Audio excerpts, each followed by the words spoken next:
ప్రముఖ global star Dhanush హీరోగా captain Miller cinema తెరకెక్కిన సంగతి తెలిసిందే. ఈ సినిమా జనవరి నెలలో విడుదల కానుంది. సంక్రాంతి కానుకగా ప్రేక్షకుల ముందుకు రానుంది. తమిళంతో పాటు తెలుగులోనూ విడుదలవుతోంది. మూవీ విడుదల అవడానికి కొద్ది రోజులే ఉన్న నేపథ్యంలో చిత్ర బృందం తాజాగా ఆడియో లాంచ్ కార్యక్రమాన్ని ఏర్పాటు చేసింది.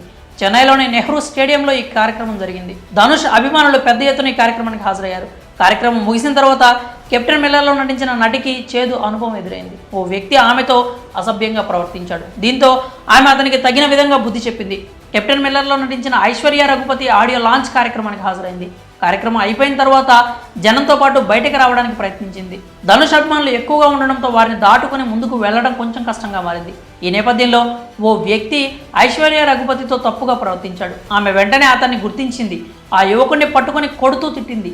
తన తప్పు తెలుసుకున్న ఆ యువకుడు ఆమెకు క్షమాపణలు కూడా చెప్పాడు. అంతేకాదు అక్కడి నుంచి పారిపోయే ప్రయత్నం చేశాడు. అయినా ఆమె ఆగలేదు. తీవ్రంగా ఫైర్ అయింది. కొంచెం సేపటి తర్వాత ఆ యువకుడు అక్కడి నుంచి వెళ్ళిపోయాడు. ప్రస్తుతం ఇందుకు సంబంధించిన వీడియో ఒకటి సోషల్ మీడియాలో వైరల్గా మారింది. ఆ వీడియోలో ఐశ్వర్య రఘుపతి యువకుడిని తిట్టడం స్పష్టంగా కనిపిస్తోంది. ఇక ఈ వీడియోపై స్పందిస్తున్న నెటిజన్లు ఈ మధ్యకాలంలో ఇలాంటి వాళ్ళు బాగా ఎక్కువయ్యారు. వీళ్ళను ఊరికే వదిలేయకూడదు. ఐశ్వర్య రఘుపతి మంచి పని చేశారు, ఇంకా 4 తగిలించాల్సింది.